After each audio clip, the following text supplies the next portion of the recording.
এই অনুষ্ঠানের বিজয়ের মাসে দেশ গড়ার পরিকল্পনা নামে সপ্তাহব্যাপী কর্মসূচি শুরু করল বিএনপি। রোববার রাজধানীর খামারবাড়ি কৃষিবিদ ইনস্টিটিউটে কর্মসূচিতে যোগ দেন ভারপ্রাপ্ত চেয়ারম্যান তারেক রহমান। বলেন, দেশকে স্বাধীন করতে লাখ লাখ মানুষ প্রাণ দিয়েছে, সেই দেশকে গড়তেও কাঁধে কাঁধ রেখে কাজ করতে হবে। দেশটি স্বাধীন করার জন্য কিন্তু লক্ষ লক্ষ মানুষকে এক কাতারে এসে দাঁড়াতে হয়েছে। আজকে আমরা দেশ গড়ার পরিকল্পনা, এই কাজটি যদি আমাদেরকে সফল করতে হয়, সারাদিন যে সকল বিষয় নিয়ে তোমরা আলোচনা করলে, এই কাজগুলোকে নিয়ে যদি আমাদের সফল করতে হয়, অর্থাৎ দেশকে যদি সামনে নিয়ে যেতে হয়, মানুষকে যদি তার অবস্থান পরিবর্তন করে ভালো অবস্থানে নিতে হয়, তাহলে আমাদের সকলকে কাঁধে কাঁধ মিলিয়ে কাজ করতে হবে।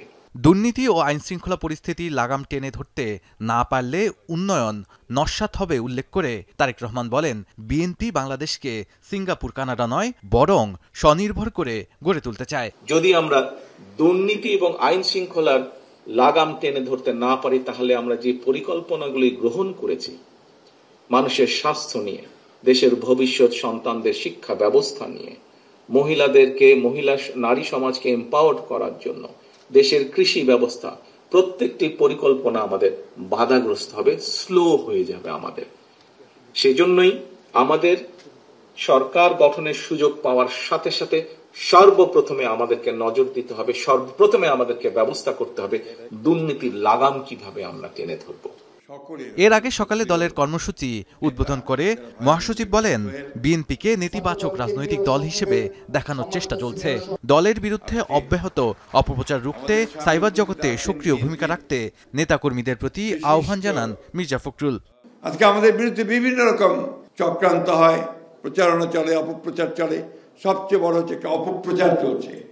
এই অপপ্রচারের বিরুদ্ধে কিন্তু আমাদেরকে কাজ করতে হবে, নিজেদের কাজ করতে। যে কথাটা আমি সবসময় বলি, যে সাইবার ওয়ার, এই সাইবার ওয়ারে যদি আমি যোদ্ধা হতে না পারি, তাহলে কিন্তু আমি পরাজিত হয়ে যাব।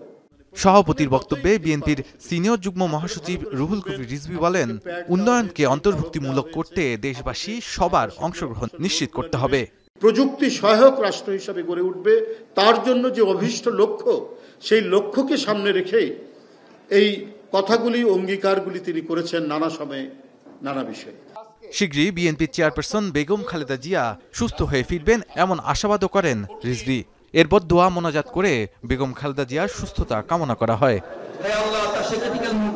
শাহাদাত অফরোজ, এখন, ঢাকা।